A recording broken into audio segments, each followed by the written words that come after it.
وہ الزام یہ لگایا کہ سیدنا عثمان رضی اللہ عنہ وارضا اپنے رشتہ داروں کو بہت نوازتے ہیں، بڑے بڑے عہدوں پر ان کے رشتہ دار فائز ہیں اور ان کو بیت المال سے بڑی بڑی رقمیں دی جاتی ہیں۔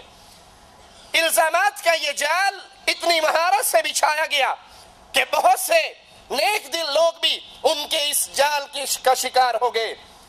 بے چینی کی لہر مسلمانوں میں دوڑی اور بے چینی کی یہ لہر مدینہ تک پہنچی۔ سیدنا عثمان رضی اللہ عنہ وارضا مسلمانوں کو اکٹھا کرتے ہیں اور اکٹھا کرنے کے بعد ان لوگوں کے اعتراضات کا جواب دیتے ہوئے کہتے ہیں میں نے ان لوگوں کو والی مقرر کیا ہے، بڑے بڑے عہدوں پر فائز کیا ہے، اس لیے نہیں کہ یہ میرے رشتہ دار ہیں، اس لیے نہیں کہ میرے عزیز ہیں، بلکہ میں نے ان کو اس قابل پایا، یہ بہادر ہیں، یہ لائق ہیں، یہ فائق ہیں، یہ اس ذمہ داری کے مستحق ہیں، اس لیے میں نے ان کو یہ ذمہ داریاں دی ہیں۔ اور میں اس کو مانتا ہوں کہ میں اپنے رشتہ داروں سے محبت کرتا ہوں، میں رشتہ داروں کا حق ادا کرتا ہوں، لیکن میں اپنے رشتہ داروں کی وجہ سے ظالم نہیں بننا چاہتا۔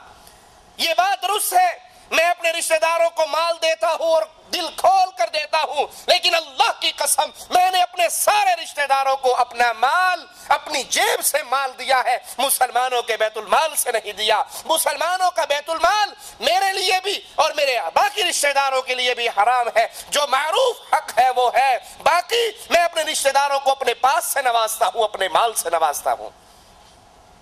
اور سیدنا عثمان کا مال، آپ کی تجارت، آپ کا کاروبار کوئی چھپی ہوئی بات نہیں۔ خلیفہ بننے سے پہلے آپ کے پاس آپ کا انتظام کاروبار سنبھالنے کے لیے 5000 زر خرید غلام تھے۔ آپ کے پاس اونٹوں اور بکریوں کا اتنا بڑا ریوڑ ہوا کرتا تھا، اتنی زیادہ تعداد ہوا کرتی تھی کہ ان کو ٹھہرانے کے لیے مدینے سے باہر کی جگہ مقرر تھی۔ میں اپنے رشتہ داروں کو ضرور دیتا ہوں، لیکن مسلمانوں کے بیت المال سے نہیں، بلکہ اپنی جیب سے میں ان کو نوازتا ہوں۔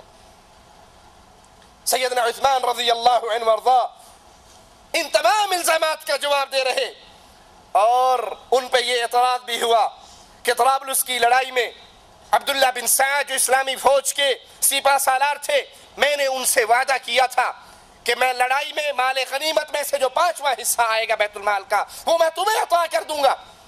میں نے اپنا وعدہ پورا کیا، لیکن جب مسلمانوں نے میرے اس عمل پہ اعتراض کیا، میں نے ان سے وہ سارا حصہ لے کر واپس مسلمانوں کے بیت المال میں داخل کروا دیا۔ اب اعتراض کرنے کی کیا بات ہے؟ وہ مال تو واپس مسلمانوں کے بیت المال میں داخل ہو چکا۔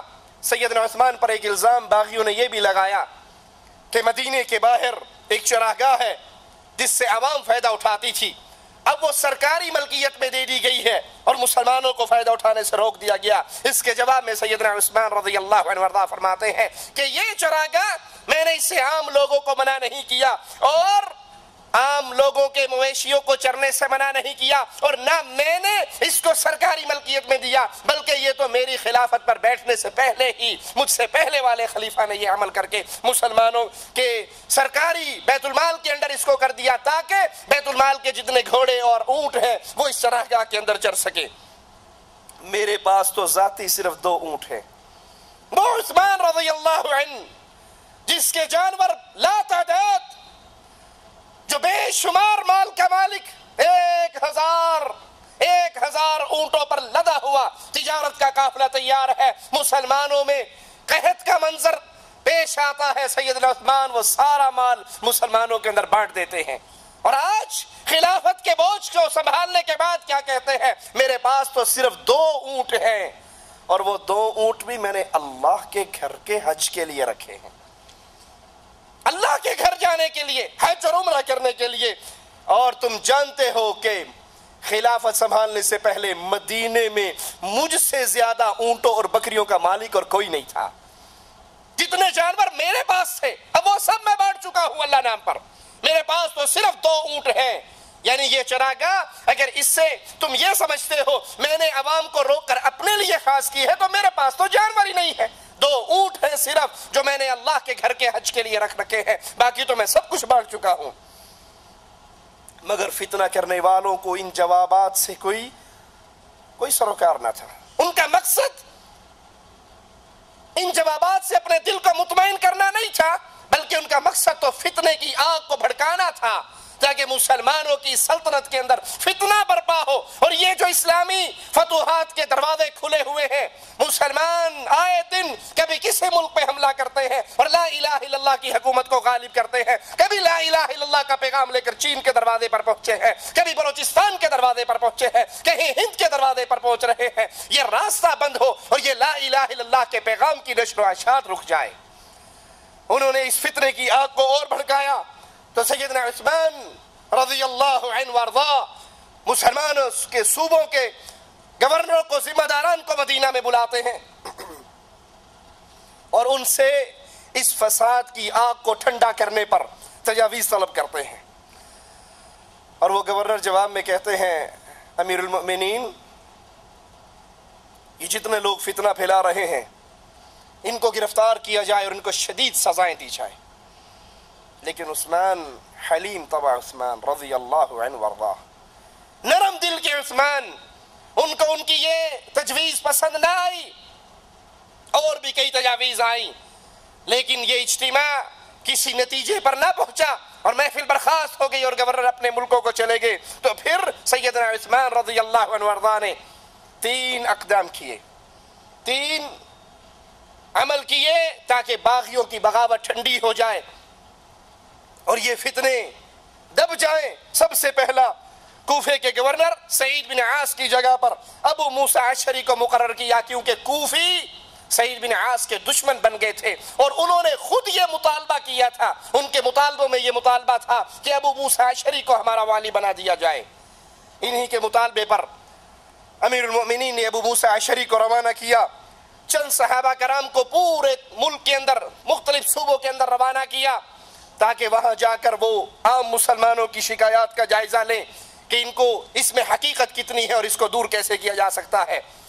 پھر امیر المؤمنین نے پورے ملک میں اعلان کیا، پورے ملک میں اعلان کروایا کہ کسی کو مجھ سے شکایت ہو یا میرے کسی گورنر سے شکایت ہو، وہ حج کرنے کے لیے آئے اور حج کے موقع پر آ کر مجھ سے سوال کرے، اس کی اس پریشانی کو دور کیا جائے گا، ظالم سے حق لے کر مظلوم کو دیا جائے گا. یہ 3 وہ اعمال تھے امیر المؤمنین کے جن سے باغیوں کے سارے فتنے ختم ہو جاتے. اگر ان کے دل کے اندر واقعی صرف شکایات ہوتی تو شکایات ختم کرنے کے لیے یہ کام کافی تھے، لیکن وہ ان شکایات کو تو بہانہ بنا کر عوام الناس کو خلیفۃ المسلمین کے خلاف بھڑکا رہے تھے. انہوں نے فیصلہ کیا کہ ہم مدینہ پہنچے اور مدینہ پہنچ کر تلوار کے زور پر اپنے مطالبات منوائیں. مصر کے باغی، دوسرے علاقوں کے باغی وہ اکٹھے ہوئے اور مدینے کے اندر، مدینے سے 3 میل دور اپنا قیام کرتے ہیں اور آ کر اکٹھے ہو جاتے ہیں. سیدنا علی، طلحہ، زبیر اور سعد بن ابی وقاص کی جانب باغی اپنے ساتھیوں کو روانہ کرتے ہیں کہ ان کو سیدنا عثمان رضی اللہ عنہ وارضا کی مخالفت پر ابھاریں اور تیار کر لیں. اور یہ ان کی بہت بڑی بھول تھی کہ یہ صحابہ کرام رسول کریم صلی اللہ علیہ وسلم کے اقدامات کے خلاف، مسلمانوں کے خلیفہ کے خلاف خروج کرتے، ان کی بیعت کو توڑتے. جب وہ اس میں ناکام ہو گئے تو پھر سیدنا علی کو سیدنا عثمان کی طرف سے بھیجا گیا باغیوں کے پاس. انہوں نے ان کے ایک ایک الزام کو سنا اور اس کے مکمل دلیل کے ساتھ جواب دیتے گئے، ان کے تمام اعتراضات کا جواب دیا اور پھر انہیں یقین دہانی کرائی کہ تمہارے جو جائز مطالبے ہیں وہ سیدنا عثمان رضی اللہ عنہ وارضا ماننے کے لیے تیار ہیں اور مان چکے ہیں. ابو موسیٰ اشعری کو کوفے کا گورنر بنا چکے ہیں اور مزید بھی تمہارے جو جائز مطالبے ہوں گے وہ سیدنا عثمان ماننے کے لیے تیار ہیں. حضرت علی رضی اللہ عنہ وارضا کی اس یقین دہانی پر باغی واپس جانے کے لیے تیار ہو گئے. سیدنا علی بھی مطمئن ہو گئے، سیدنا عثمان بھی مطمئن ہو گئے رضی اللہ عنہما.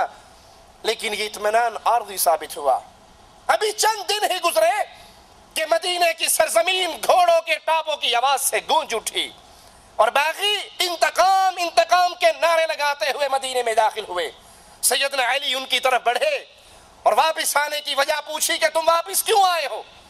تم سے تو میرا اتفاق ہو گیا تھا، عقد ہو گیا تھا، اب تم واپس کیوں لوٹے ہو؟ تو باغیوں نے کہا کہ ہم مدینے سے مصر کی طرف جا رہے تھے، راستے میں ہمیں ایک آدمی مدینے سے مصر جاتے ہوئے ملا جو شکل و صورت اور حرکات سے مشکوک تھا. ہم نے اس کو پکڑا, ہم نے اس کی تلاشی لی, تو تلاشی لینے پر اس سے سیدنا عثمان کا ایک خط برآمد ہوا جس میں مصر کے گورنر کو لکھا گیا تھا کہ یہ مصری باغی تمہارے پاس آ رہے ہیں, مدینے سے جتنے لوگ واپس آ رہے ہیں ان سارے باغیوں کو قتل کر دو. سیدنا علی رضی اللہ عنہ وارضا فوراً سیدنا عثمان کے پاس پہنچتے ہیں اور کہتے ہیں عثمان, باغی یہ بات دہراتے ہیں. سیدنا عثمان نے اللہ کی قسم اٹھا کر کہا, اللہ کی قسم, نہ یہ خط میں نے لکھا ہے, نہ لکھوایا ہے, نہ میرے مشیر نے لکھا ہے, مجھے اس خط کا کوئی علم نہیں, یہ باغیوں کی اپنی سازش ہے, خود سازش کر کے انہوں نے یہ خط تیار کیے ہیں. سیدنا عثمان رضی اللہ عنہ وارضا فرماتے ہیں, لوگوں میں نہ تلوار کے زور پہ خلیفہ بنا ہوں اور نہ کوئی تلوار کے زور پہ مجھ سے خلافت چھین سکتا ہے, تمہارا مطالبہ کیا ہے؟ کہا ہمارا ایک ہی مطالبہ ہے کہ آپ خلافت کو چھوڑ دیجئے. کہا اللہ کی قسم میں خلافت کی قمیص کو نہیں اتاروں گا, خلافت کی یہ قمیص مجھے اللہ نے پہنائی ہے, اور رسول اللہ صلی اللہ علیہ وسلم نے فرمایا تھا کہ اے عثمان, اللہ تجھے ایک قمیص پہنائے گا اور لوگ تیرے پاس آئیں گے اسے اتارنے کا تجھے کہیں گے, لیکن تو اسے مت اتارنا. اور کہا یہ قمیص خلافت کی قمیص ہے جو مجھے اللہ نے پہنائی ہے, اور رسول نے مجھے حکم دیا کہ اس کو نہ اتارنا. نہ تلوار کی زور پر میں خلیفہ بنا اور نہ تلوار کی زور پر مجھ سے کوئی خلافت کو چھین سکتا اور خلافت سے اتار سکتا ہے. جب باغیوں نے سیدنا عثمان کا یہ صبر دیکھا, آپ کا اطمینان اور سکون دیکھا, تو انہوں نے امیر المومنین کے گھر کا محاصرہ کر لیا رضی اللہ عنہ وارضا. باغی سیدنا عثمان کے صبر کو دیکھ کے برداشت نہ کر سکے اور وہی رذیل اور گھٹیا حرکت کی کہ امیر المومنین کے گھر کا محاصرہ کر کے خوراک اور پانی کے سارے راستوں کو بند کر دیا. نہ پانی گھر میں پہنچ رہا ہے, نہ کھانا گھر میں پہنچ رہا ہے. ام المؤمنین سیدہ ام حبیبہ رضی اللہ تعالی عنہا نے کھانے پینے کی کچھ چیزیں لے کر, کچھ خوراک اور کچھ پانی لے کر سیدنا عثمان کے گھر پہنچنے کی کوشش کی, لیکن ظالموں نے مومنوں کی ماں کو بھی نہ جانے دیا. سیدنا علی نے اپنے کچھ ساتھیوں کے ہاں 3 پانی کے 3 مشکیزیں اور کچھ تھوڑی سی خوراک اپنے ساتھیوں کے ہاتھ بھیجی کہ جاؤ سیدنا عثمان کے گھر دے کر آؤ. یہ تاثر دینے والوں اپنی مجلسوں میں, ماتم کدوں میں کہ علی عثمان کے دشمن تھے, کوئی اپنے دشمن کو پانی نہیں بھیجا کرتا, کوئی اپنے دشمن کو کھانا نہیں بھیجا کرتا. اگر علی عثمان کے دشمن تھے, اس محاصرے پر حضرت علی خوش کیوں نہ ہوئے؟ باغیوں کو کیوں جواب دیا؟ باغیوں کی بغاوت کو کیوں ٹھنڈا کرنے پہ لگے رہے؟ ان کو کیوں واپس جانے پہ کہتے رہے؟ اگر علی سیدنا عثمان کے دشمن ہوتے تو باغیوں کی رہنمائی کرتے, ان کے لیڈر بنتے اور ان کے ساتھ مل کر حملہ کر کے اس خلافت کو چھین لیتے. لیکن سیدنا علی پانی کے 3 مشکیزیں اور کچھ خوراک سیدنا عثمان کے گھر بھیجتے ہیں, اور آپ کے یہ ساتھی باغیوں سے لڑتے بھڑتے زخم کھاتے ہوئے ان کے گھر پہنچنے میں کامیاب ہو جاتے ہیں. بزرگ صحابہ مسلسل باغیوں کو سمجھاتے ہیں لیکن باغی نہیں مانتے, اور ایک دن سیدنا عثمان رضی اللہ عنہ وارضا اپنے گھر کی چھت پہ کھڑے ہوتے ہیں اور باغیوں سے سوال کرتے ہیں, اے لوگو مجھے میرے